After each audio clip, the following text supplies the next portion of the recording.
All right, Scott, tell me what you're working on. So here we've hacked together a little remote control car using a Raspberry Pi, a motor hat to drive our two DC motors. We have two battery packs, one for the motors themselves, as well as one for the Raspberry Pi. And with this, we've created 4 separate modes. One is a free range driving mode. So using your phone, you can drive the car from basically anywhere in the world.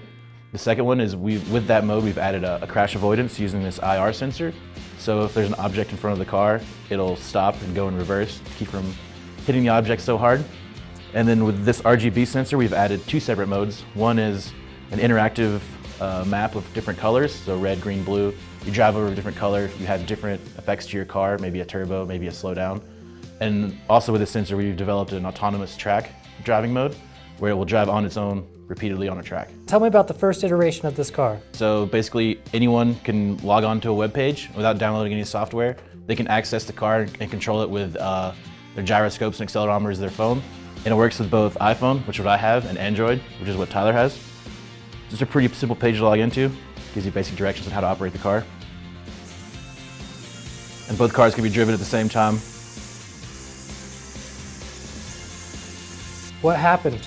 So basically, people are destructive, and they try to run cars as fast as they can, and run into things, and run into each other's car. So we decided to build a little arena, and we added some crash avoidance software and hardware.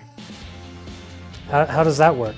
So basically, we have a IR sensor on the front, which just detects objects in front of the vehicle, and once it detects an object, it will back the vehicle up so it doesn't run into things, maybe burn out the motor continuously. Let's see it work. So no matter how hard I try to hit the wall, it's going to back up, so don't just spin circles against the wall. Tell me about the third iteration of this car. So we kind of got bored of just driving the car around randomly, so we added a little bit of interaction with the environment. So we have an RGB sensor on the bottom of the car that's going to be able to detect changes underneath the car. So green's going to give us full speed and make us uncontrollable. The red's going to slow us down to minimum speed for 3 seconds. And the blue is going to stop for 3 seconds. And lastly, explain how the autonomous car works. Okay, Bill. So here I've created a service with just 4 blocks. We have a driver block, which basically just tells the sensor to take a reading of the ground. And then from that sensor, we're gonna do some math with what kind of reading it gets to determine whether the car should turn left or right. And then we're just gonna move the car. Pretty simple service. All right, let's see it work.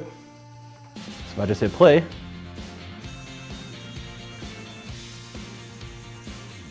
so that basically sums up the progress we've made so far with this RC car. We started off with just a basic RC car controlled by a phone.